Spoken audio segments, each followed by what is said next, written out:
Татар әдәбиятына мөкиббән кадерле тамашачыларыбыз. Хәерле кич, мөхтәрәм кунаклар, халкыбызның мәдәни ел вакыйгасы булган Татар сүзе халыкара нәфис сүз телевизион бәйгесенең гала концертында сезне күрүебезгә шиксез шатбыз. Татар сүзе халыкара нәфис сүз телевизион бәйгесе Татарстан Республикасы рәисе каршындагы татар телен һәм Татарстан Республикасына яшәүче халыклар вәкилләренең туган телләрен саклау, үстерү мәсьәләләре комиссиясе һәм Яңа гасыр телерадиокомпаниясе белән берлектә 4нче тапкыр үткәрелә. Елның мөһим мәдәни вакыйгасы. Татар сүзе халыкара нәфис сүз телевизион бәйгесенә нәтиҗәләр ясарга вакыт. Татарстанның барлык районнарыннан, Россиянең төрле төбәкләреннән, шулай ук Казакстан, Үзбәкстан, Швейцариядән 3000гә якын гариза. Туган тел махсус номинациясе. Премиаль фонд 1,5 млн сум. Җиңүчеләр кемнәр? Тиздән аларның исемнәре билгеле булачак.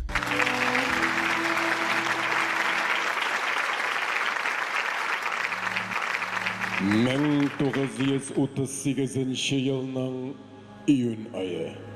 Уфа, темір юл вокзалы. Ол кичтә безне бер төркем халык дошманнарын тагын каядыр алып китәргә дип вокзалга китерделәр. Һәм шундук бер Столыпин вагоны янына тезләндерделәр. Якында гына бер яшь бала кычкырып елап җибәрде. Нинди нарасы? Кайда? Кем баласы? Артта безнең кебек үк тезләнеп, яшь кенә бер шигән хатын утыра. Өстендә керле, ертылып беткән кат-кат күлмәк һәм төсе уңган зур шәл.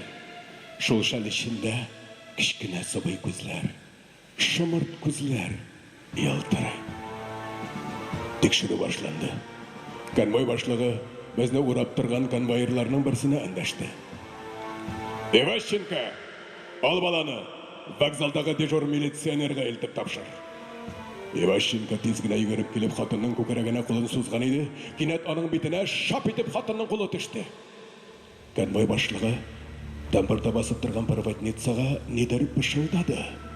Аннары шигән хатынын ашыктыра башлады. Әйдә үләксә, йөгер теге вагонга, тизрәк. Балалы хатын абына сөртенә баскыч төбенә килеп җитте.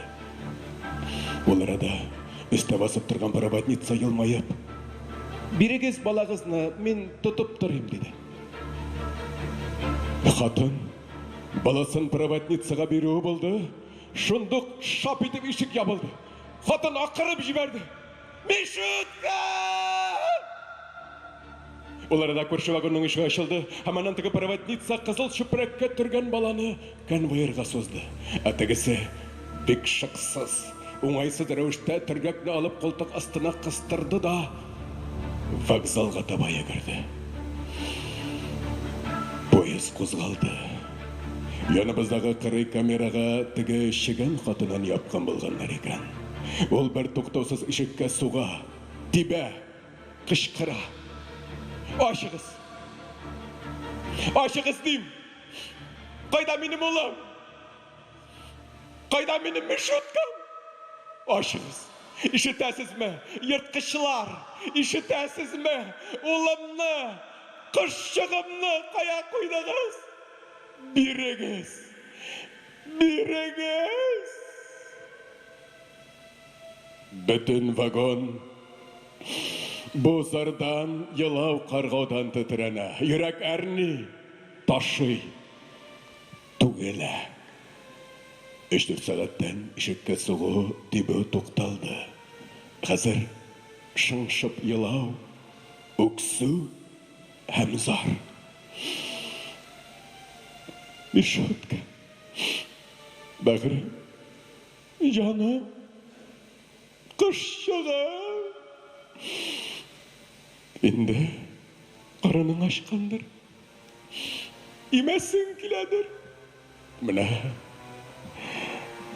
күкрәкләремә сөт төште. Сызылай. Мишутка. Әйтерсеңлә, йөрәкне телгәләп тоссыбалар. Ул әрни, сызылый, сығыла. Ниһаят, таң алдыннан күрше камерадағы тавыш тынды. Коридорда пыш-пыш сөйләшү, арлы-берле йөгерүгә уянып торып утырдык. Нәрсә? Менә вагонның тышкы ишеге шарт итеп ябылды. Конвой башлыгының ачулы тавышы яңгырады. Не булды? Иптәш начальник, үлгән. Кем үлгән? Теге шигән хатыны, иптәш начальник. Асылынган.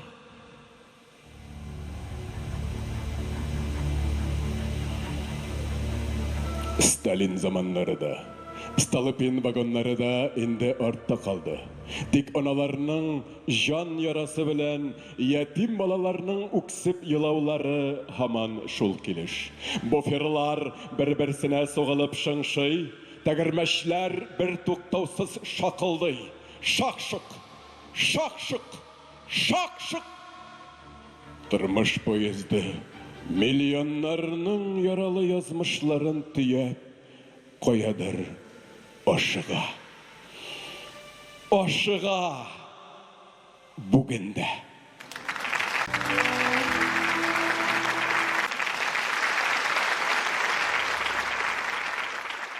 Татар сүзе 4-нче халыкара нәфис сүз телевизион бәйгесенең 37 җиңүчесен бүләкләр чак җитте. Каршы алыгыз Татар сүзе бәйгесе җиңүчеләре. Профессионаллар номинациясенә күчәбез һәм безнең җиңүчеләребез. 3-нче урын Фикрат Сибгатуллин, Зәй районы.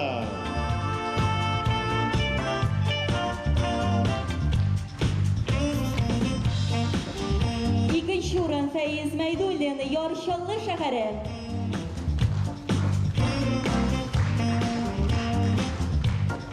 1-нче чын күңелдән котлыйбыз.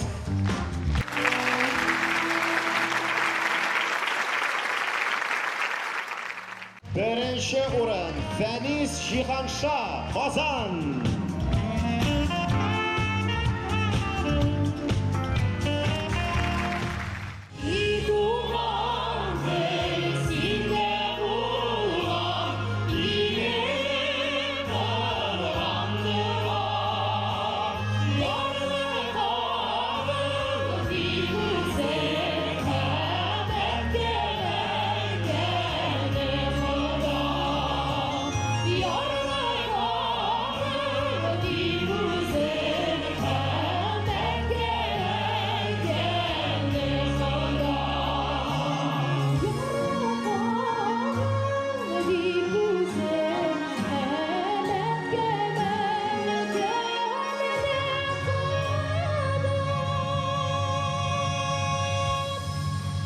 мәңгі яшә татар сүзе.